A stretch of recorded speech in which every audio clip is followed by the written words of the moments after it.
Success TV kandi turasiye kubaha ikaze ku televiziyo yanyu. Uno munsi twaba turi kumwe n'umutumire mushasha akaba asanzwe azwi ku izina rya Jean Claude Masezerano. Uwo mukaba musanzwe mumenyere nk'umuririmbyi aririmba indirimbo za gospel, hamwe n'ivyo akaba asanzwe azwi no ma festival atandukanye nka Amamaza Festival, nka Pamoja Festival ndetse n'ibindi. Akaba amaze no gusohora indirimbo zitari zike zigera kuri zitandatu, muri izo akaba amaze no gukora video ikaba iri kuri YouTube kuri page yiwe. Mugabo imbere ko tubandanya twashaka tumuramutse hama atwidondore avuge n'ibisumbirije ibije nshoboye kuvuga. Turaramukije cyane Masezerano. Ndaramukije. Murakomeye? Nsaho gose cyane. Majambo make murashaka kutwibwira mbega Masezerano ku batamuzi ninde? Majambo make. Masezerano ku batamuzi ni umusore. Umusore ageze mu rugero. Nitwa Masezerano Jean Claude, navutse itariki 5 z'ukwezi kwa gatanu muri 87 mu Ruyigi, ahantu bita Rubaragaza, komine Butezi, intara ya Ruyigi. Yego mfise mama umwe, mama gusa, papa nawe ntakiriho, nije ndifura mu rugo, tuvukana turi abahungu bane n'umukobwa umwe. Naza ko ivyo birakwiye, hanyuma ndi muririmbyi ko mwabivuze. Nkaba ndi umu engineer industriel, ivyo birakwiye, ndi umukozi w'Imana. Masezerano arazwi kandi kuri tour yiwe yatanguye yitwa ngo Mbayeho ngo Nshime TOUR. Twashaka atuganire gatonya ku vyerekeye iyo tour, mbega Mbayeho ngo Nshime TOUR ni iki ku bacumvise irya mbere? Niko kiri tour kiri mu rurimi rw'icongereza, mugabo ubundi mu kirundi no kuvuga urukurikirane rw'ibikorane bitandukanye byo gutazira no guhimbaza Imana, nitiriye Mbayeho ngo Nshime. Iyi rero nakoze yari edition ya gatatu, mu gihe narimaze gukora edition zishika kuri zibiri. Imwe nayikoze ko iri yereko Imana yari impaye mu mwaka wa 2015, ntangurira mu kwezi kwa gatanu muri 2016. Niho nakoze tour ya mbere, nakoze mu maeglise 5, hanyuma canza muri 2017 mu kwezi kwa kabiri cankora edition ya kabiri, naho nyene nkora maeglise 5. Hanyuma iyi edition kwezi umwaka wa 2018 ntayo nashobora gukora, ariko nditunganya mu bintu byinshi bitandukanye, hapo n'umuziki n'ubuzima bitandukanye. Edition ya gatatu nayikoze rero muri mwaka wa 2019 muri ku kwezi kwa gatanu. Ni yeko ryaje muri jewe ku kintu kijanye no gutazira no guhimbaza Imana. Igihe cyose Imana iguhamagara haba hari ikintu kiri clear iguha, ukwiye hariho message iri clear iguha yo kuvuga. Aho cyane nkorera cyane ku kintu kijanye no gutazira no guhimbaza Imana, arico mvuga ko cyane nerekana byari byatanguye uburyo bikorwa canke akamaro ko guhimbaza no gutazira Imana. Yego cyane. Kwiri ki mwahisemwo kugira yitwa mu abandi tumenyere bagira ama concert canke ama conference canke ibindi nsanzwe bimenyere nganye mu gisagara ca Bujumbura, ariko wowe kaba wahisemo kugira yitwa uzunguruka amashangira atandukanye? Ni kubera iki mwahisemwo kubigira bitandukanye n'ivy'abandi? Kimwe nuko numva uko nkome yabimpishura, nuko numva ko ari ikintu kidakenewe na jeje nyene, ariko ari ikintu gikenewe n'abandi bantu bose. Hanyuma byari byoroshe ko navuga ndabikorera muri Rohero gusa, byari gukunda cyane nkavuga ndabikorera mu Kamenge gusa, mugabo ndavuga nti reka uyu mutima gerageze ku partage n'abandi bantu bose batandukanye. Kimwe nzi nuko impamvu nabikora muri uburyo mbazi yuko kimwe ari urubuto ndiko ndatera naho rutamera no musengabo mu myaka igahe ruzomera. Hanyuma ikindi naco nuko igihe cyose ndiko ndakora tour mba niteze ko hariho ikintu shaka gupartager. Donc du moins iyo mwamwe yari karakora canka guhagurukije nuko hari abantu bari clear agomba gukiza canka agomba gutanga kunyisha kuri abo bantu. Rero ndiko ndakora tour nkavuga ko nkorera rero, hanyuma nkaja Kanyosha, nkaja Kamenge, nkaja mu bibanza bitandukanye. Hariho umuntu aza gukira ko namusanze aho hantu, kumbera hariho umuntu iyo nja mu Kamenge atoje, mugabo ngiye mu Kanyosha caba ari hari. Hanyuma uvuga mba ntanze akaryo ku muntu wese ashobora kuza. Rero ikindi naco nuko uyu mutima mbashaka kuwupataja muri ayo maeglise atandukanye. Hari aho usaba ntibikunde ko bakwakira, hariho n'ahandi usanga byoroshe bakwakiriye. Bakwakiriye ndakorera ishengero n'ababa baje, mugabo mbanzi yuko ico nakoze hariho urundi rubuto mbasize ngaho mu basanzwe bakorera ngaho yego cyane. Murakoze cyane. Hama tukaba dusanzwe tuzi ko wavukiye mu muryango ukijijwe, wakuriye muri Sunday school, umuririmbyi, wari usanzwe uririmba. Mbega ni igiki cakumotivye kugira ngo wiyumvire gutangura tour, byahereye kugira ngo ni igiki wabonye mukacuvuga ati numva umenga notangura iyi tour, apa yuko Imana yaguhamagaye hariyo motivation kanaka peut-être office personnel yatumye uvuga ati reka ntangure? Kimwe navuga nuko eglise umuntu nta muntu numwe yanka kubundi niyo iturere ikatugira ico turi. Mugana nubwo nakuriye muri eglise narumva ko hariho ahantu nkeneye gushika nka Masezerano. Ego ndibuka ko ngitangura to nagumye ndabivugana ko no umupastori wanje yambwira nti je ndumva hari ikintu Imana yasize muri jewe, mugana ndumva ntogikora ku izina rya eglise nka Masezerano nkaza pastor ntiyango yashanyemerera hanyuma haregera igihe ndamubwira nti numva ntotwara abarimvyi b'ishengero ngomba umurusha nkre bendi wanje aramurusha nta kibazo. Munyuma rero numva ko nshobora gutangura hama usanga atari ikintu kiba coroshe cyane kuko haba hariho iyereko uri kurakora ikintu bukibona cyaheze. Ni nka kurya ko umuntu ariko arubaka inzu we wayibona yaheze arayibona, ibindi byose biza gukorwa byo kubaka n'amaplan n'ibiki we bayibona yaheze. Muri jemba mbona igikorwa cyaheze ukuntu kiba kimeze nico mbashaka gupataje abantu mbandakibona. Rero nkavuga ni iki kintu si cishengero gusa kiwanje ndimo ariko ni cy'umubiri wa Kristo ahantu uri hose. Nivyo twese turavuga ko twakirije Yesu umwami n'umukiza mu buzima bwacu, mugabo ugiye mu eglise atandukanye ugasanga amadoctrine aratandukanye. Mugabo ico nizera nuko ico mfise umuntu wese eglise arimwe wese abagikeneye. Rero mpaye akaryo ko gupartage nagitanga, nibaza ko iyi iracari intango ndavyiyonerekeza niyonje ko mfise reko ryo gukorera hanze cyane, kandi nibaza ko ntazogarukira hi Bujumbura ntangura kuja no mu ntara hagati, hanyuma ntangura kubwira turu hanze y'igihugu ko byose birashoboka. Rero numva ko ico mfise si ico wanje canke ico eglise gusa ndimo, ariko umubiri wa Kristo aho uri hose kwisi uragikeneye. Kandi turetse n'umubiri wa Kristo ko ibyo dukora biratuma n'abandi bakizwa bakamenya Imana. Ukuvuga nabagiye batarinjira mu mubiri wa Kristo nabo nyene baba badukeneye kugira ngo tubashikire. Bagiye rero iyo bakeneye ntuja muri church dasaba rero kusohoka. Yego rero nibaza ko mu bihe biri imbere tugiye gutangura no gusohoka hanze. Yego cyane. Murakoze cyane. Hama ku basanzwe bamenyereye Masezerano Jean Claude murabizi yuko iyi edition aheruka gukora ndetse n'izindi yamakorana n'abandi baririmbyi basanzwe baririmba indirimbo z'Imana. Nashaka ndababaze Jean Claude mwisunga iki mu gutora abaririmbyi, mbega nikimenyane cyane, mbega ni nk'imwe yarabanspira bikora gute kugira ngo mutora abaririmbyi mukorana? Rimwe na rimwe mu buzima hari igihe usanga hari abantu sinzi novuga usanga mwegeranye kuba turubatura facilement. Hanyuma hariho rikuraba rimwe nayo iki gikorwa uburyo gikorwa usanga umenga kiri hasi cyane par rapport y'urugeza abandi baba biyumvirako, kuko ari igihe umuntu aba akubwira ati uri kwiye gutegura igikosa kinini ukaja ahantu abantu bakagusanga, mugabo ushobora kwakira ikintu kinini udashoboye sinzi ko navuga kuzigama ikintu gitoyi.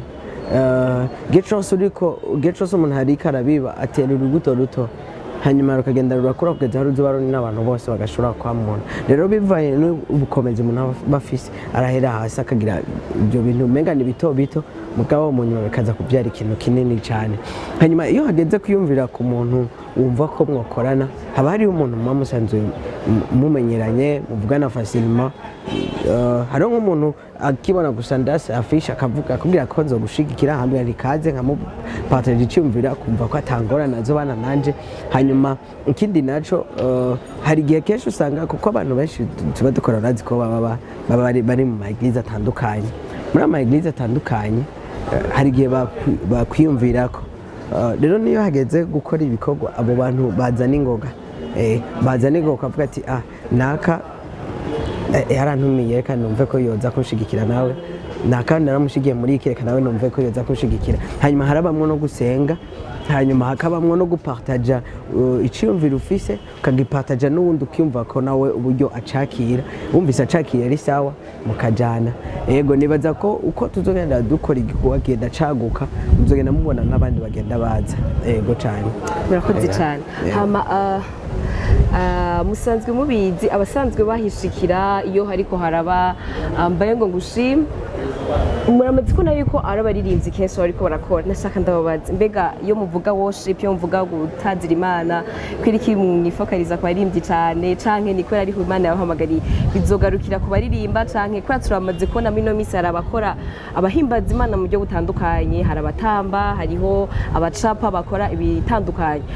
ko ari cyo ya worship kwiriki mudashiramwo n'abandi mbega birimwo mu migambi canke sico Imana bahamagarira urakoze cyane kuri icyo kibazo navuga ko ni ikintu cyagutse cyane kuko mu nteguro mfise cyangwa muri plan mfise ndifuza gucreate imigwi yo gutamba dushobora kuza turakorana mu gikorwa hanyuma ikindi naco novuga nuko guhimbaza ntiguhagaze gusa ku kuririmba sinzi ko hari abo bashobora kuba banyegera cyangwa abajunati bamwe baragiye bamenya uko kenshi iyo nteguye ibi vyatoragira n'igihe ntegura iyo sinzi ko noyita turi umwanya wo kuja gusangira n'abantu baba batashoboye kuronka uburyo bwo gufungura nk'abandi aho dushobora gushika nko ku mfuvyi canke n'abandi bantu batishoboye tukagira ico dukoze ku bwabo bantu navyo genda bihora mu buryo bwo guhimbaza Imana hanyuma ahandi naho ubundi buryo ntahuramwo guhimbaza Imana nuko bajya abantu ndabegeranije uretse abo tuja gukorera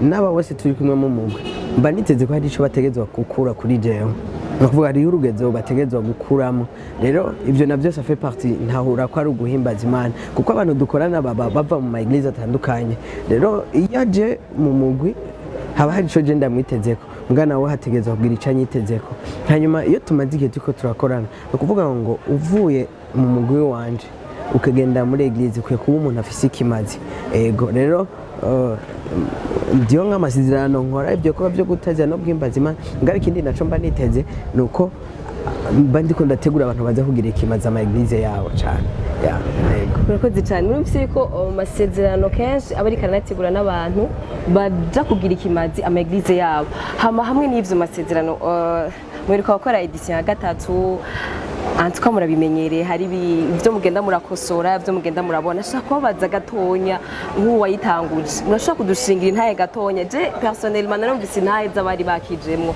nukuri bidasanzwe byarakoretse ndashaka umutubwire nka mwebwe nyene abagitanguje mbega mwarabaye satisfait mbega intaye mwumva gute mwumva ico mwifuza gushika ko muriko muragishikako kimwe navuga sinzi oyo no hava ndagisobanura neza mugabo nibaza ko ngitangura tu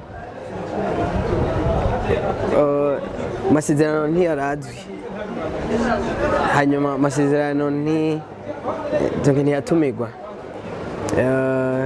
mugabo kugira ngo umuntu ashobora kugutumira mu kintu ciwe nuko haba ari ahantu yakubonye nuko haba ari inkuru zawe yumvise rero nibaza ko icambere nuko byarazanye ko abantu bumva inkuru za masezerano kuva dutanguye tu hanyuma ikindi naco navuga nuko amahazita ahari ni menshi cyane kuko igihe cyose tuje gukora mu guhimbaza navuze ko turakorera ishengero tuba turimo natwe ubwacu tuba twikorera hanyuma ikindi naco navuga nuko iyo tuje ahantu gukora jambo ryo bavuga ngo hora haba mu mashimwe y'abantu biwe nuko presence y'Imana ihari abantu barabohoka abantu barakira abantu barakizwa abantu barabona inyishu z'ibibazo byabo rero iyo tuje tuba twiteze ko ivyo birakoreka kandi ndazi ko hari ntaye nyinshi twagiye turonka ku bijanye n'ico gikorwa zigenda zikoreka ikindi naco nari nagiciye ko kare nuko iyo ndiko ndakora ibintu mbanzi ko ari urubuto ndiko ndatera nibwo rutashoka gwa muno musi mugabo muri kazoza ruzokwama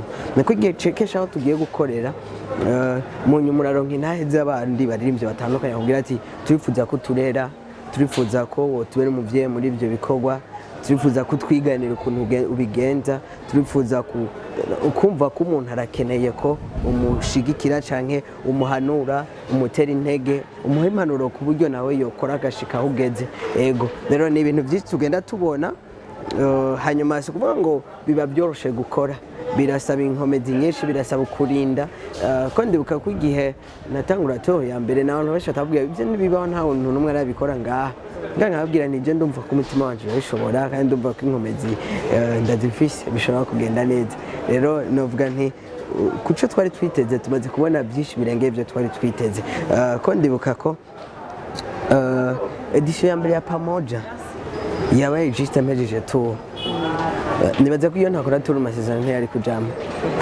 yari kujamo hanyuma ikindi naco nuko byagiye byugurura indi miryango mu evenement atandukanye yo mu gihugu agenda hanyuma byugurura n'imiryango mu bandi bapastori benshi bagenda batwizera ugasanga umupastori avuga turaza mu bikorwa by'iwacu dufise igikorane dufise ibikorwa binaka kuhaba kandi iyo umuntu akwiyumviriye ko nuko aba yarashimye umutima wawe nuko yarashimye imikorere yawe nuko yarashimye kiri muri wewe rero nibaza ko Worship TOUR yagiye yugura imiryango myinshi cyane yego cyane urakoze cyane numvise ko Masezerano ari umuririmbyi aririmba indirimbo z'Imana mugabo hamwe n'ivyo akabikora mu buryo bw'uko ariko araterera ubuto bisigura ngo umwanya n'umwanya urwo rubuto rushobora kwera ndashaka ndakubaza Masezerano no nka mwebwe nka wewe watanguje ico gikorwa mwibona he nko myaka 5 iri imbere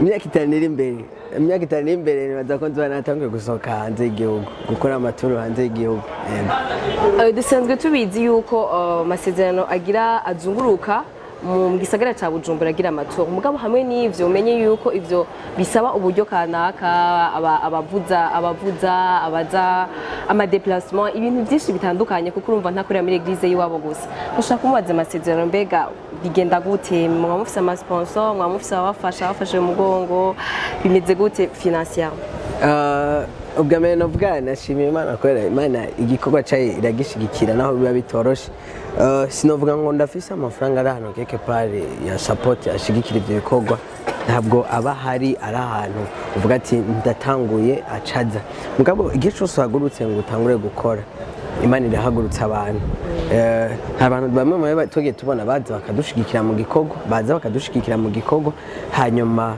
ikindi naje novuga nti na moi personnellement ndasupportinga kuko ndakora mu kazi amafaranga nkoze araza agashigikira igikorwa nibaza ko umusapoti wa mbere ni jewe wenyene hanyuma abandi bantu bose baraza bavuye ku mpande zitandukanye bagashigikira mugabo sinavuga ngo hari umusapoti ari keke parara hano Imana yasizeho ngo aguma afasha gusa ndaboneyeho n'akajya ko gushimira ko hari abantu batandukanye uzubona akwandikiye message urihe ndagushigikire kandi support yindi ikomeye cyane na ama église kuko ugize umutwaro hanyuma umuntu ntakwakire ngo ushobore gusohora ico kintu kiri muri wowe byoba byanse byose mugabo ama église atwakiriye arakaduha ikibanza iyo ni support ya mbere hanyuma rero n'ama église avuga ati kuko uwakoreye ngaha reka dushigikire yego nibaza ko ari muri ubwo buryo hanyuma nibaza ko tuba dukora ibintu binene gusumba uko tubikora yaba hari support inaka ibira hano tuvuga dufise dukurikira kimwe novuga notera kama abantu batandukanye Imana irashobora kuba yaguhaye ingabire y'uburyo ubwo buryo burashobora kuza gushigikira igikorwa ugasanga uwundi yaramuhaye ingabire y'inaka ari umutima wo guhimbaza yashyize muri we arakeneye support kuko urumva reka ndakwereke isono dukoresha ibara amafaranga dukeneye kwambara neza bara amafaranga dukeneye kwideplace bara amafaranga hanyuma ava y'igikorwa tuba dukeneye kuronka ahantu turuhukira dufungurira kugira ngo tube mu gikorwa biba bimeze neza turakeneye amazi yo kunywa ibintu byinshi biba bikenewe turakeneye amahera ya publicité turakenewe abakenewe ibintu byinshi cyane ariko ndashimira Imana ko iragerageza kubishigikira muri ubwo buryo bikagenda neza ariko nditeze ko abantu benshi baba bariko baratwumva harigera izogera igihe Imana ihagurutsa abantu kugira ngo bashobore kudushikira kuko turagira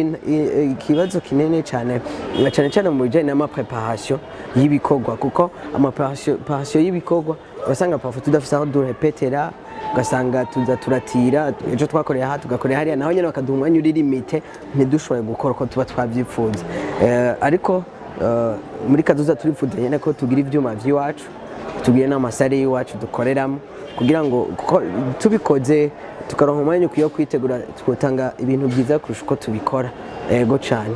Biravugangwa bamwe bamwe tukaba twaranayibonye yuko muri mufise relation iri sérieux n'umuntu kandi umuririmvyi kanaka asanzwe tuzi ku izina rya Fofo.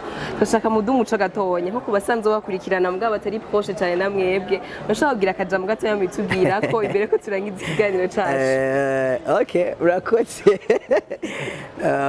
Fofo no fiancé wanje hari amafoto abantu bageze bashaka ko barabonye ari ibintu mu kirundi bita gusaba irembo ni nko guhuza imiryango ni kimwe kigaragaza ko abantu muri kumwe cyangwa ari bya sérieux ego ibyo amafoto abantu bashaka ko barayabonye nibyo rero turi en relation na Fofo mu mezi make turakora mariage ego cyane. Navyumvise abari bafise agatima murashobora kuba murasubira hasi gatoya. Ikiganiro cacu kirangiriye ngaha twashaka gushimira cyane Masezerano yemeye kutwitaba akaza kuganira na My Success TV. Murakoze cyane ko ndagize ndashaka gutera intege igihe cyose uhagurutse gukora naho Imana iba yakubwiye ntuco usanga kuri tele byoroshe nazi ko ni Nehemiya yagiye gusanura Yerusalemu.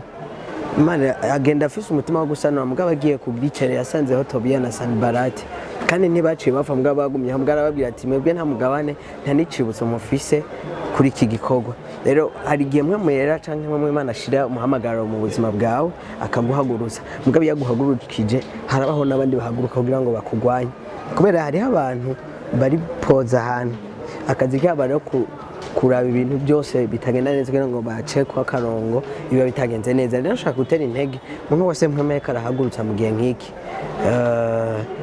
ntacike intege naho yobona abamugwanya naho yobona abamuca intege naho yobona abamusubiza hasi ariko abandanye hanyuma bivanye n'iyereko Imana yasize muri we akabona yari karaja ntasamazwe n'ibiriko biravugwa ntasamazwe n'ivyo abantu bako baramubwira ntasamazwe n'ibimuca intege ariko amaso yiwe yahangiye yari karaja kandi azoshika.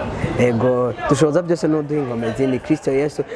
Jambo bavuga ngo imisore n'abantu bakoma ko kwica ko bagatemba ariko bizigiye uhoraho bazokuba mabiyura mu nkomezi isha nk'inkukuma mendi majambo baraguruka bagendera hasi. Rero nshaka kubwira ngo nube fokalize cyane ngo ugumura aba hasi ku bintu ushobora gutsitarako ntugume uhanze amaso ku biri mu mpande bishaka kubuza kubandanya ariko uhanga amaso Kristo Yesu byose biragenda neza. Mwakoze cyane. Murakoze cyane. Murakoze cyane. Uravyumvise abarimvyi b'abarundi ndetse n'abandi musanzwe mukora bitandukanye ngaha mu Burundi Masezerano aje kutuganiriza amajambo meza cyane ntuhanga amaso ariko baraguca intege ariko uwe fokalize kuko Imana yaganire nawe. Murakoze cyane tuzosubira mu kiganiro gikurikira. Bye bye.